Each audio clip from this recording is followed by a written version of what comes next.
Tauhid Metafisik Channel, spiritualis yang memiliki ilmu kebatinan tingkat tinggi, yang merupakan spesialis, pakar, dan master yang membahas tentang ilmu vibrasi antara diri, Tuhan, dan alam semesta, membahas tentang ilmu metafisika modern, ilmu kebatinan, dan mengupas tuntas rahasia tentang ilmu mustika, pusaka, dan benda bertuah. Update video terbaru dan bantu kembangkan channel ini dengan mengklik lambang merah subscribe dan lonceng notifikasi gratis. Tidak ada ruginya untuk mengklik lambang merah subscribe, gratis, dan gratis. Selamat menikmati.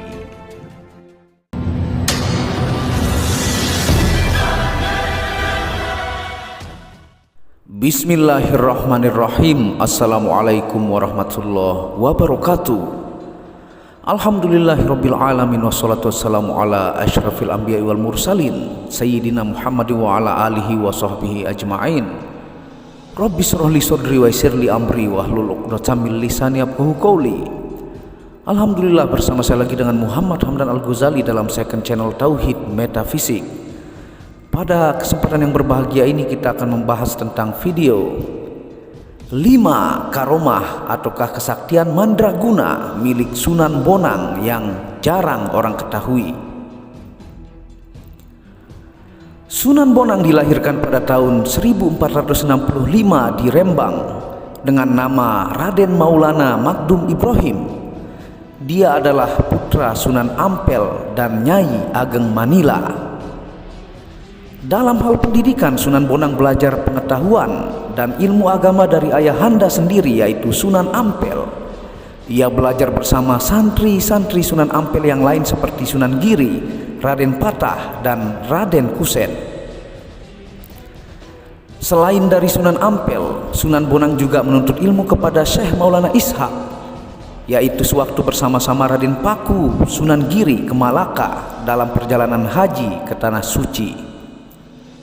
Sunan Bonang dikenal sebagai seorang penyebar Islam yang menguasai ilmu fikih, usuluddin, tasawuf, seni, sastra, arsitektur, dan ilmu silat dengan kesaktian dan kedikjayaan menakjubkan.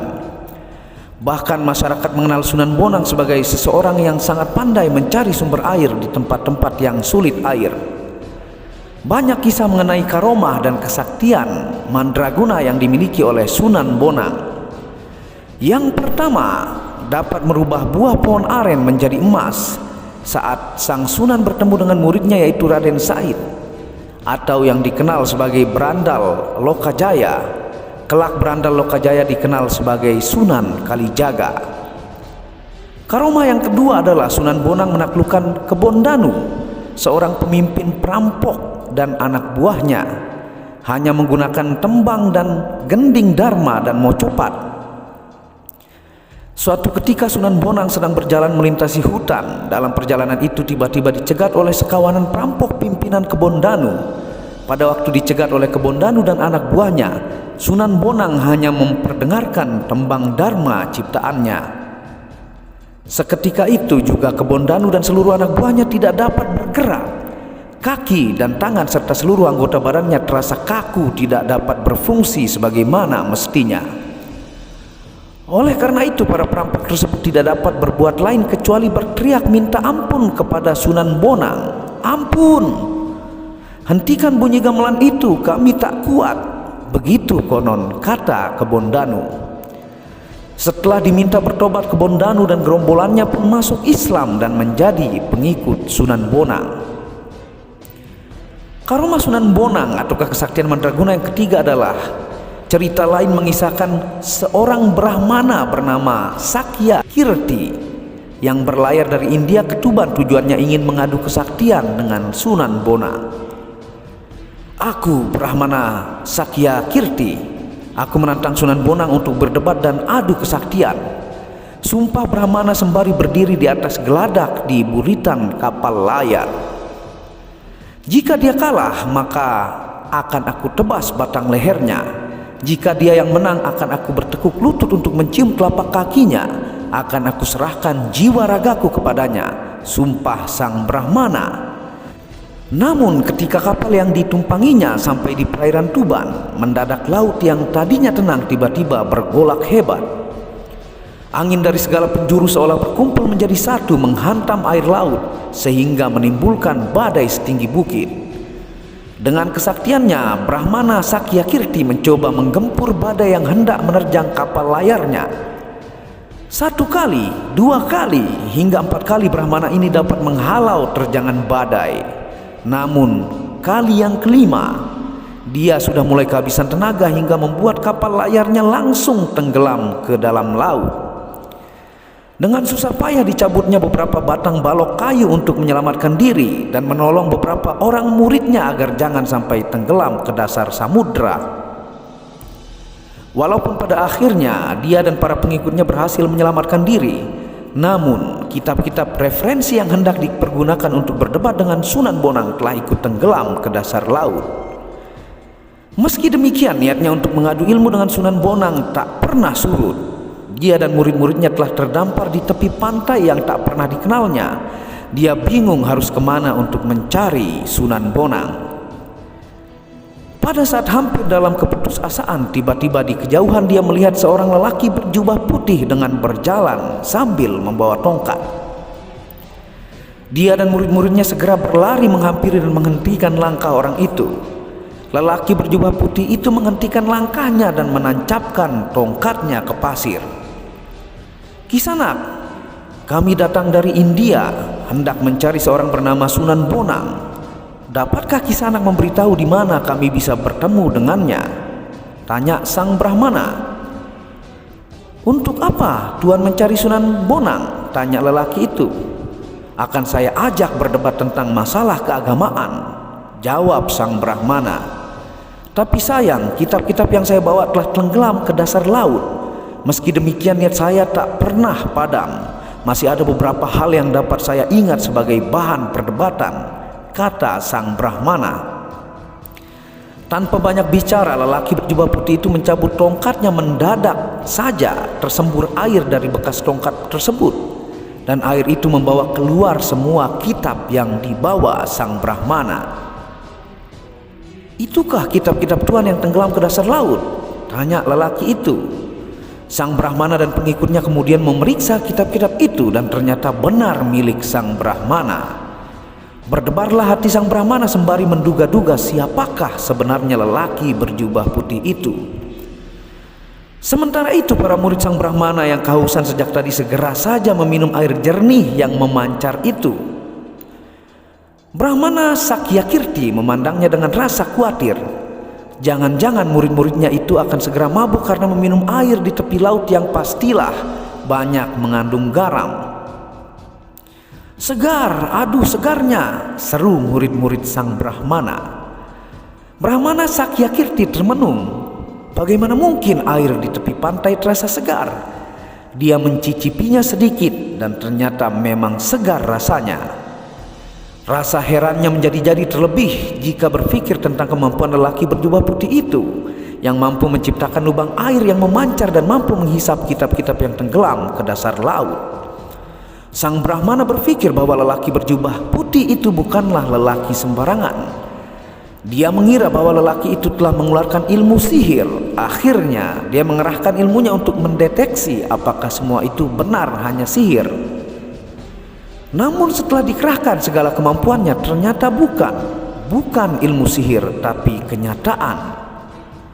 1000 Brahmana yang ada di India pun tak akan mampu melawan hal itu, pikir Brahmana dalam hati. Dengan perasaan takut dan was-was, dia menatap wajah lelaki berjubah itu. Mungkinkah lelaki ini adalah Sunan Bonang yang termasyhur itu? Gumamnya dalam hati. Akhirnya sang Brahmana memberanikan diri untuk bertanya kepada lelaki itu. "Apakah nama daerah tempat saya terdampar ini?" tanya Brahmana dengan hati yang berkebat-kebit. "Tuan berada di pantai Tuban," jawab lelaki berjubah putih itu. Begitu mendengar jawaban lelaki itu, jatuh tersungkurlah sang Brahmana beserta murid-muridnya. Mereka menjatuhkan diri berlutut di hadapan lelaki itu. Mereka sudah yakin sekali bahwa lelaki inilah yang bernama Sunan Bonang yang terkenal sampai ke negeri India itu. Bangunlah, untuk apa kalian berlutut kepadaku?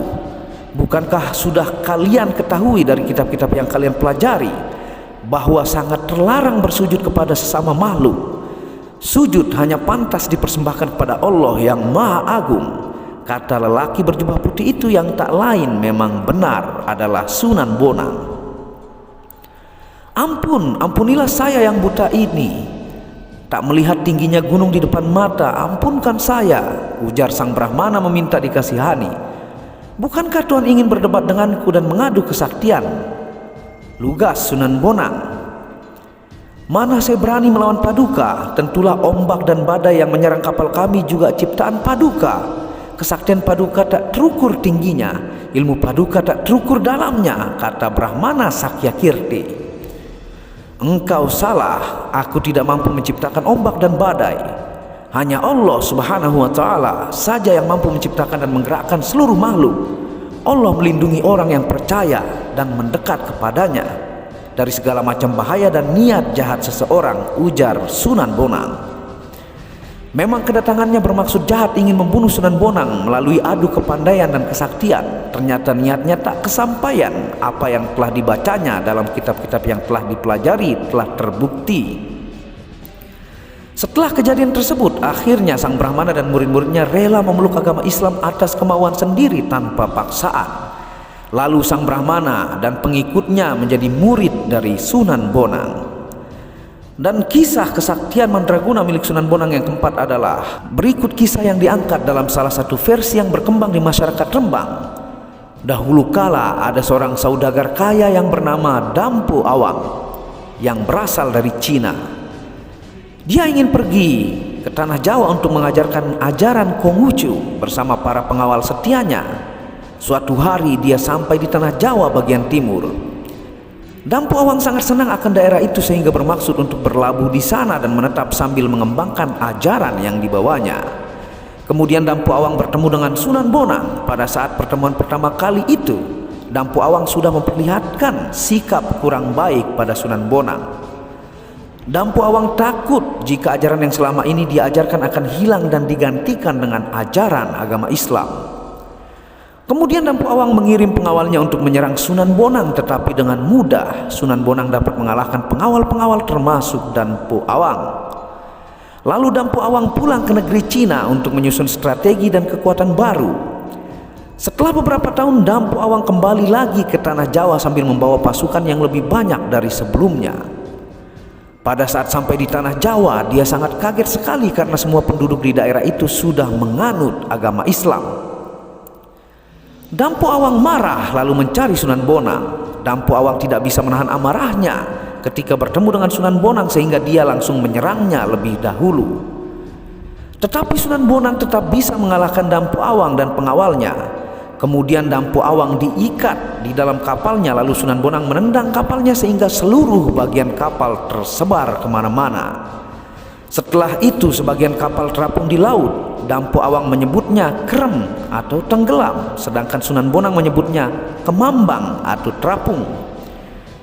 Kemudian lambat laun masyarakat menyebut Rembang berasal dari kata krem dan kemambang. Akhirnya daerah tersebut dinamakan Rembang yang sekarang menjadi salah satu kabupaten di Jawa Tengah. Jangkarnya sekarang ada di Taman Kartini, sedangkan layar kapalnya berada di Batu atau biasanya sering disebut Watu Layar. Dan kapalnya konon menjadi Gunung Bugel yang berada di Kecamatan Pancur karena bentuknya menyerupai sebuah kapal besar. Dan di atas gunung ada sebuah makam, konon di sana merupakan makam Dampu Awang. Sunan Bonang wafat karena usia lanjut saat berdakwah di Pulau Bawean pada tahun 1525. Beritanya segera tersebar ke seluruh tanah Jawa. Para murid berdatangan dari segala penjuru untuk berduka cita dan memberikan penghormatan yang terakhir. Murid-murid yang berada di Pulau Bawean hendak memakamkan jenazah beliau di pulau tersebut, tetapi murid-murid yang berasal dari Madura dan Surabaya menginginkan jenazah beliau dimakamkan dekat ayahandanya yaitu Sunan Ampel di Surabaya. Dalam hal memberikan kain kafan pembungkus jenazah, mereka pun tak mau kalah. Jenazah yang sudah dibungkus kain kafan oleh seorang bawean masih ditambah lagi dengan kain kafan dari Surabaya. Pada malam harinya orang-orang Madura dan Surabaya menggunakan ilmu sirap untuk membuat ngantuk orang-orang Bawean dan orang Tuban. Lalu mengangkut jenazah Sunan Bonang ke dalam kapal dan hendak dibawa ke Surabaya. Karena tindakannya tergesa-gesa, kain kafan jenazah itu tertinggal satu. Kapal layar segera bergerak ke arah Surabaya. Tetapi ketika berada di perairan Tuban, tiba-tiba kapal yang digunakan mengangkut jenazahnya tidak bisa bergerak, sehingga terpaksa jenazah Sunan Bonang dimakamkan di Tuban, yaitu di sebelah barat Masjid Jami Tuban. Sementara kain kafan yang ditinggal di Bawean ternyata juga ada jenazahnya. Orang-orang Bawean pun menguburkannya dengan penuh khidmat. Dengan demikian, ada 2 jenazah Sunan Bonang. Inilah mungkin karomah atau kelebihan yang diberikan Allah Subhanahu wa taala kepadanya. Dengan demikian tak ada permusuhan di antara murid-muridnya. Makam yang dianggap asli adalah yang berada di kota Tuban, sehingga sampai sekarang makam itu banyak diziarahi oleh orang dari segala penjuru tanah air. Dan karomah kesaktian Mandraguna yang kelima milik Sunan Bonang adalah komplek makam Sunan Bonang di Tuban, Jawa Timur, yang dibangun tahun 1525 Masehi, diceritakan secara turun-temurun menyimpan berbagai keajaiban. Salah satu keajaiban itu adalah tidak mempan dibakar meski sudah terbakar sebanyak 2 kali. Kejadian mistis itu biasa, pernah dibakar zaman Gestapo. Awalnya api kelihatan besar, setelah itu padam sendiri dan tidak ada bekas terbakar, ungkap juru kunci makam Sunan Bonang yaitu Abdul Muhid ketika ditemui di kompleks makam Sunan Bonang Tuban, Jawa Timur. Selain itu, pada tahun 2013 silam ada orang berkelainan mental masuk ke dalam kompleks makam dan menumpahkan emosinya di sana. 2 tahun yang lalu dibakar orang gila. Bakarnya pakai minyak tanah, tapi anehnya tidak terbakar tuturnya. Di sisi lain, menurut Abdul Muhid, dulu di bagian belakang makam Sunan Bonang tumbuh pohon besar sekali. Posisi pohon itu hingga menjangkau tepat di atas cungkup makam. Namun ketika musim hujan lebat, angin membuat pohon itu tumbang. Waktu ada puting beliung, kenapa bisa pohonnya malah roboh menjauhi makam, ujarnya. Ada pula cerita seseorang yang bernazar akan ziarah ke makam Sunan Bonang jika anaknya sembuh dari penyakit keras. Keajaiban mendadak datang selang tak lama dari waktu dia bernazarnya. Kalau sembuh dari kanker otak, bakal diajak ziarah ke makam Sunan Bonang. Tidak lama ternyata sembuh. Ibunya cerita ke saya waktu mampir di sini, tuturnya. Selain itu, pernah ada juga orang dari Sumatera yang dulunya sulit mendapat keturunan. Kemudian dia bernazar akan ke makam Sunan Bonang jika dihadiahi mong-mongan. Peristiwa tersebut diketahui oleh Abdul Muhid ketika ada orang yang tiba-tiba memintanya menyembelih kambing akikah. Ternyata kambing tersebut adalah akikah dari anaknya. Nah, seperti itu 5 karomah dari kesaktian Mandraguna dari Sunan Bonang yang luar biasa dan jarang orang tahu. Terima kasih sudah menonton video ini, semoga berkah, bermanfaat dan menjadi pelajaran untuk diri saya sendiri dan buat penonton channel Tauhid Metafisik. Jangan lupa bantu dukung channel ini untuk mengembangkan dan mengklik tombol merah subscribe gratis dan lonceng notifikasi gratis, tidak ada ruginya. Dan Anda bisa kunjungi channel pertama saya, itu channel Muhammad Hamdan Al-Ghazali yang banyak membahas tentang ilmu kekayaan, ilmu vibrasi, ilmu kebatinan. Channel ketiga itu Maniak Hakika, membahas lengkap gemstone secara internasional, gemologi, kandungan mineral, aura, zodiak, dan metafisika modern. Dan channel baru yang membahas tentang batu baca dengan keindahan-keindahannya dengan harga bersahabat.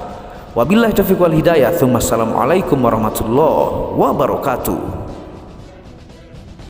Tauhid Metafisik Produk menjual baju-baju sufi sebagai pengingat kemurnian batin diri dan batin orang lain yang melihatnya, menyebarkan virus-virus cinta ketika memakainya dimanapun berada. Tersedia semua jenis ukuran, baik laki-laki dan perempuan, ukuran panjang dan pendek. Harga promo murah dengan kualitas cotton dan sablon terbaik. Kontak admin WhatsApp 0858 1688 0424. Inilah review baju sufinya. Baju sufi yang pertama, logo Tauhid Metafisik, lambang Tauhid. Yang di belakang yang ada hanya satu.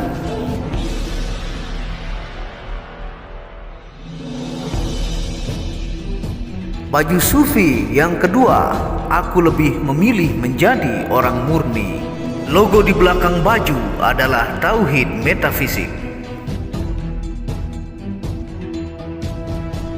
Baju sufi yang ketiga, ketika hawa nafsu takluk maka damailah dunia. Tulisan di belakang adalah logo tauhid metafisik. Baju sufi yang keempat, aku patah hati pada fananya dunia. Tulisan di belakang baju adalah logo tauhid metafisik.